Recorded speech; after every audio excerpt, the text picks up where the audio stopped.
Hi, this is PR Sundar. Welcome to pre-market report sponsored by taxbuddy.com. Yesterday, the US markets were very volatile, and for no reason it went to minus 500. Then in the middle of the session it came to 0. Then again end of the session came to minus 250. So that was a total swing of about 1000 plus point swing. And even yesterday our markets were also very volatile. And Nifty fell 150 points in the first half an hour also, and Nifty fell more than 150 points in the last half an hour also. The Bank Nifty was even more brutal, and Bank Nifty has fallen more than 500 points in the last half an hour. So yesterday, just for fun, I tweeted, I thought market stability and sanity is returning. It looks like as if instead of stability and sanity, it's only Satan is returning to haunt the markets. And the markets are too volatile to handle, and both India and US.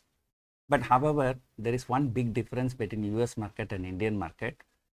Usually, when the markets are highly volatile, on a larger time frame, the markets will be close to closest basis will be flat.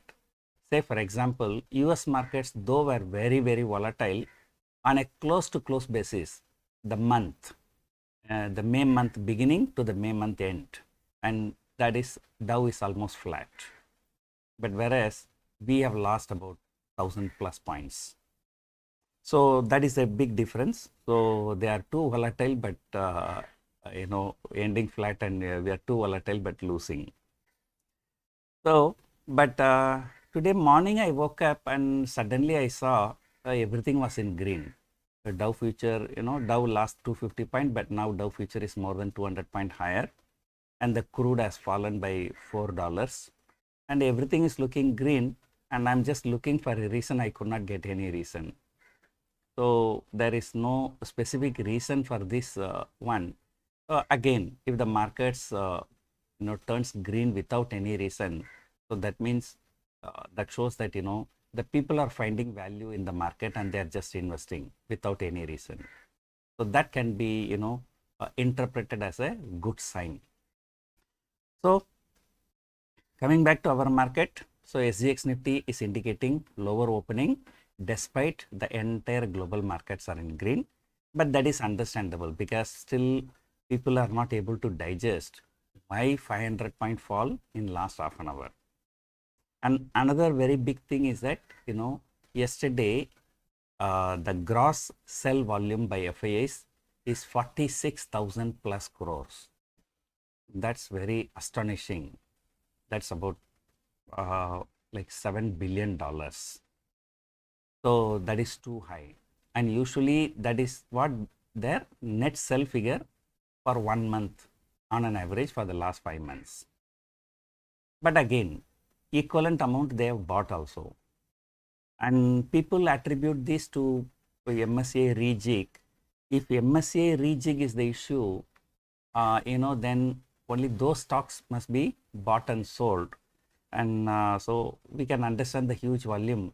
But fall in non-related stocks, say for example, Kotak Bank was not affected in the rejig, but Kotak Bank has fallen 120 rupees in just 2 trading sessions, day before yesterday and day before yesterday high to yesterday's low. It's 120 rupees.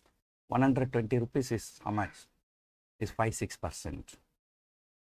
So like even Bank Nifty on an average, ICICI Bank held on yesterday, otherwise Bank Nifty would have fallen another 200 points, and even HDFC Twins were affected yesterday.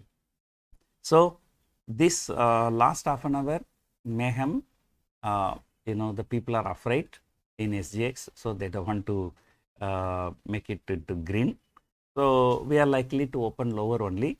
But the scary thing was that yesterday SGX Nifty closed around 16,430. That was straight away 150 point cut from the yesterday's closing level. But however, because the Asian markets have recovered, US futures are recovered, SGX Nifty also recovered, SGX Nifty right now indicating only about 40-50 point lower. A 40-50 point upside or lower side, it's understandable, but too much big gap up, big gap down, so it creates a lot of distortion in option writers strategies. So one good suggestion, somebody asked me, sir, give me one good suggestion. The last 1 month we have been seeing markets after 2 o'clock making a big move, either upside or downside. So what we did yesterday, we just sold both call option and put option around 2 p.m. and we put some 50 rupees stop loss both the sides in Bank Nifty. And then when the market started falling, the put side 50 rupees stop loss hit and the market fell so much and the call option profit was more than 150 rupees. So I think this is the only system right now it's working. People always do 920 short straddle, but 920 short straddle, you just put it, the whole day you sit down and, but then you enter 2 o'clock or 2:15 or 2:30 or 2:45, just exit at 3:30, that gives much better results. So anyway, all these strategies are having their own risk, so in case market, goes down, put stop loss hit, again market reverses, call stop loss hit, there may be a big problem.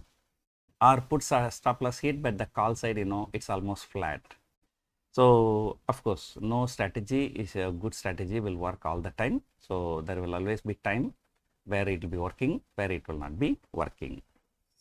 So one thing, the global markets have turned around, and second thing, crude oil has fallen about $4. Still figuring out why, and so the things are looking good. And as I told you, 16,400 was the resistance earlier, and once it has broken out and the market has gone to nearly 16,700, now on the way down 16,400 should be a very, very strong support. So we can maintain some kind of a bullish view only as long as 16,400 is held on the downside. So let us hope today the volatility is not more, because whatever MSA reject should have happened, it should have happened with the $6-7 billion of inflow and outflow. So let us hope today markets are not that volatile. So yesterday it was just too volatile. So stock wise, so again, it is only the banking stocks, Reliance and TCS and Infosys. And TCS and Infosys still have room to move higher, because they are like in the last month they are beaten like anything. And now we have to see whether Nasdaq is down or Nasdaq future is up. So you have one good news, one bad news, which one people are going to look. So TCS and Infosys will be in focus today. So hope you enjoyed watching this video. Thank you for watching.